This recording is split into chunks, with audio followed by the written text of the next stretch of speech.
Finally. This was quite a few months ago now, but we finally made it to the third and final part of the Pyrenees stopover.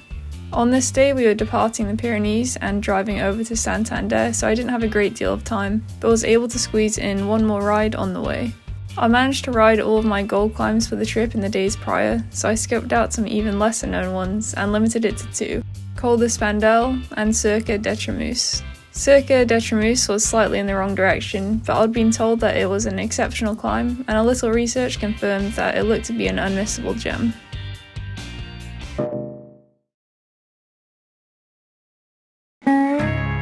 Unfortunately, my Troumouse experience wasn't quite as advertised, and I only made it halfway up. There was no indication that the road was closed until a few hundred meters before it suddenly ceased to exist, and I found myself surrounded by diggers. I ran into another cyclist who was having the same dilemma about whether to continue, but as I'd already been climbing for about 25 minutes, I decided to try to plough through it in case it was just a short section of roadworks.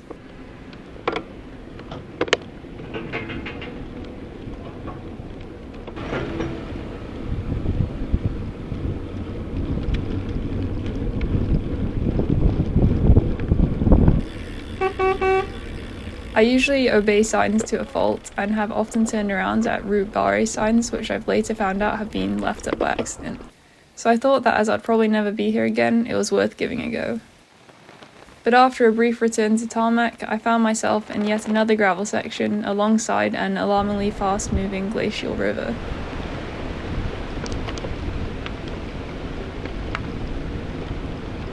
I'd even checked traffic sites beforehand and made sure that people had recently ridden the climb on Strava, and people had been climbing it, but without mention of this little multi-terrain excursion. After my hopes were crushed for the third time, I decided to bail. As you can see, the weather was really pretty grim as well, and it was only about 10 degrees, so I took some solace in the fact that there probably wouldn't have been spectacular panoramic views waiting at the summit. It also felt a bit unsafe riding around heavy machinery, although obviously I shouldn't have been there at all, so I can't complain about that.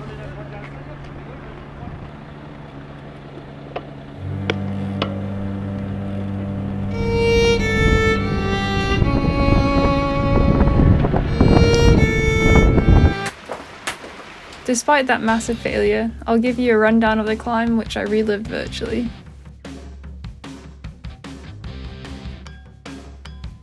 Cirques are hollows formed by glacial erosion, and there are 3 within the Pyrenees National Park that lie on the border with Spain: Gavarnie, Eastaube, and Troumouse. They're protected UNESCO World Heritage Sites due to their outstanding natural beauty, which has prevented the Tour de France from racing up here. You can also climb up to Cirque de Gavarnie, which is more commonly known as Col de Tents. Starting in Gavarnie-Gedre, the climb up Troumouse is about 15 kilometers at 7%, and it's quite a pitchy one from the get-go.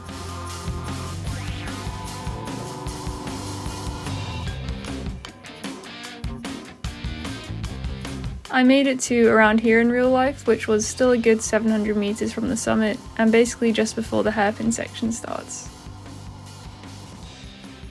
Unbeknownst to me, there were some pretty staggering mountains hiding behind that fog. But this has actually made me more glad that I didn't continue, because it would have been a shame to ride in such a beautiful amphitheatre and not be able to see any of it. I'll keep trying to convince myself of that anyway. Come through.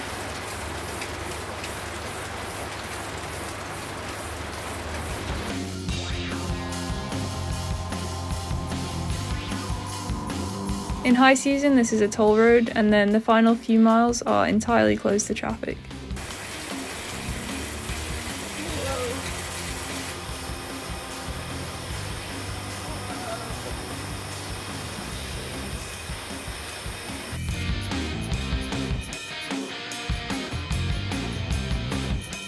It's a popular hiking destination, and there's also a tractor-pulled train that takes people up to the top.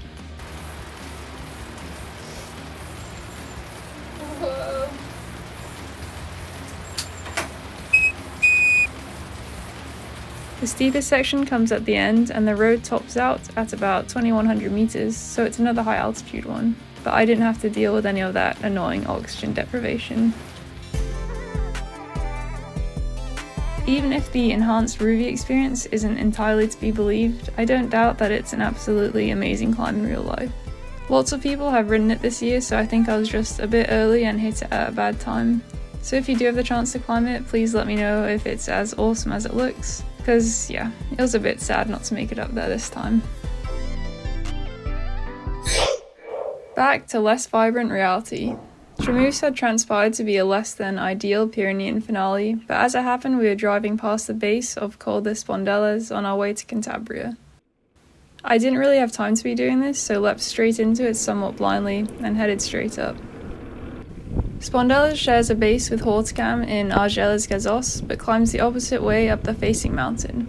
And this first bit is the D918, which continues up to Col de Salur and Orbisque. I wasn't on that for long though, as I turned onto a much more minor road and continued climbing Spandelles, which averages about 6% for 15 kilometers. It was hard to believe that I'd been fog blinded in Troumouse less than an hour earlier, as it was a really nice temperature and a lot drier. You can still see those familiar clouds lurking in the background though. The road turns even narrower after passing through Gez.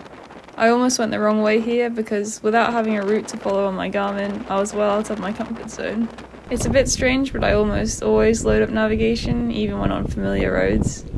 I frequently found that it's easy to go astray, even on courses that look incredibly straightforward, especially when you're trying to ride hard.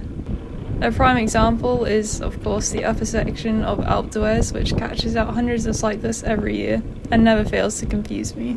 But I didn't have time to sort it out today, so I just went with the wind and had to rely on road signs for once, unlike Troumouse. By now I'd come to expect the extremely variable gradients that are found in many Pyrenean climbs, and Spandelles was sort of the epitome of that. It'd be really difficult to maintain a consistent power throughout the duration of the climb, as there are some steep double-digit pitches as well as some actual downhills. And it's also just quite a narrow, twisty road with some blind corners. So this probably isn't the road you want to visit if you're looking to go and have an all-out smash fest, but as a good tough climb that's just incredibly fun to ride, I'd really recommend it.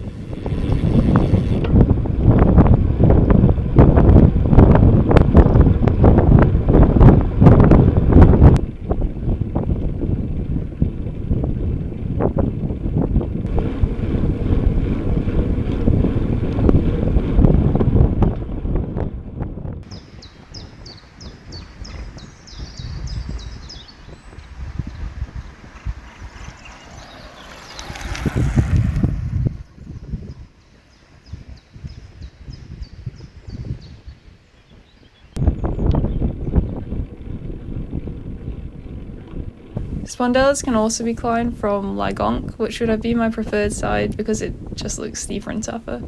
But after having such a fun time up this side, I don't really mind and was just super happy to get in this unplanned ride.